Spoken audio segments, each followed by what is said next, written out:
The the Pleiades has been recognized in cultures throughout the entire world since the very beginning of time, since people have known about the stars and signs in heaven, in the skies. As we go back to Genesis chapter 1, 14, the it says God created the lights and the heavens and the lights and the signs in the skies and made them as the zodiac for signs, times, and seasons to guide people, to represent times and events and spiritual things in people's lives. This has been used since the very beginning of time, since the very beginning of the human mind, looking out and seeing these signs and patterns. No doubt the Pleiades is one of the brightest clusters in the night sky. The planet Venus is the brightest object in the night sky. Of course, after the moon, we're not, but in terms of the lesser lights, the planet Venus and the Pleiades is the brightest alignment that there is, reoccurring in nature. Nothing else takes on that level of brightness except for maybe a meteor or something like that, which is kind of unnatural and not part of the main zodiac.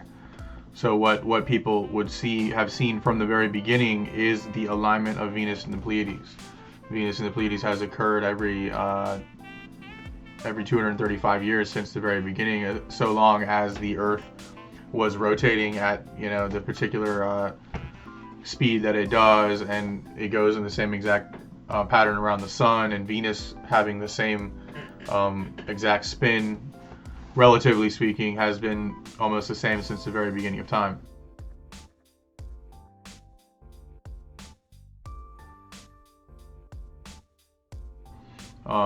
There are definitely probably some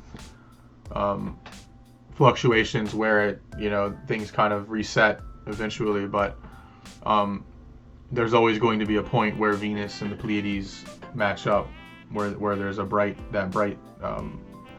that bright light shines through, and we can trace back thousands of years into the past, where people have always looked at the Pleiades as a sign of the seasons and the changes in the seasons, as the bright and morning star. Venus has also been used since the beginning of time for similar things, for patterns and seasons and times.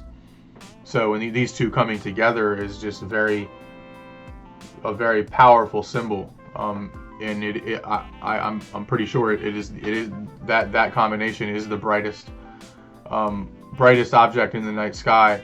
Of course, after the moon, but it is the brightest alignment that there is in recurring in nature. So this symbol has a deep integrated, I believe, psychology in the human mind and in the human culture, in the spiritual mind, and in dreams and dream language and in the zodiac. This is impossible to ignore. I mean, this is what most human cultures did for tens of thousands of years, was look at the stars at night and create stories. And this is before people had TV and internet and things like that. People typically sat looking at the night sky and telling stories, recounting stories of the stars and mythologies and dreams, recounting their dreams. We could really practically see this going on tens of thousands of years into the past, at least to 50 to 100,000 years ago. The exact same alignments and signs would regularly be coming up. We would expect the Venus and Pleiades conjunction to have happened in many lifetimes, every 235 years. So it has affected the lives and mind of millions and millions and millions of people over time, and cultures over time, spanning different distances and places around the world. So it's deeply embedded in just some of the cultures that I've written down. Every Native American culture has a Pleiades mythology. The Maori people of New Zealand have something called Matariki, the eyes of God. They actually call it the eyes of God, the 7 eyes of God. Just as we read in the book of Revelation, the exact same thing. It says that the eyes of the Lamb, the 7 eyes of the Lamb, are on the throne around the throne of God, represented by the Pleaides, no doubt, and the Venus, the sign of the Son of Man. The Aboriginal people of Australia have many mythologies surrounding the Pleaides. Persians, Arabs, and Chinese culture have many beliefs and things surrounding the Pleaides. The Celtic people, of course, before the Christian era in modern times, the Europeans had many myths surrounding the Pleiades. The Vikings called it the Freya gathering her chicks, or the hen gathering her chicks. The Hungarians and other European cultures called it the hen gathering chicks. Literally word for word what Jesus says when he refers to gathering the people together and drawing them back to the throne of God, drawing them back to the temple of God.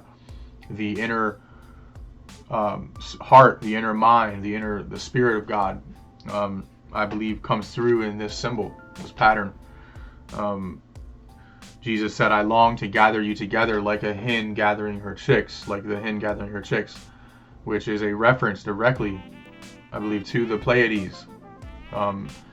It talks about in Ezekiel chapter 28 how Lucifer, the son of the morning, which is known to represent Venus, once walked among the fiery stones. You can see the planet Venus moving through the 7 stars nightly, and it's these things with these patterns, these zodiac patterns, these signs. God is using these symbols and patterns to represent things on earth, to represent spiritual matters, to represent metaphysical concepts, spiritual concepts, dream concepts, prophecy concepts, and no doubt the final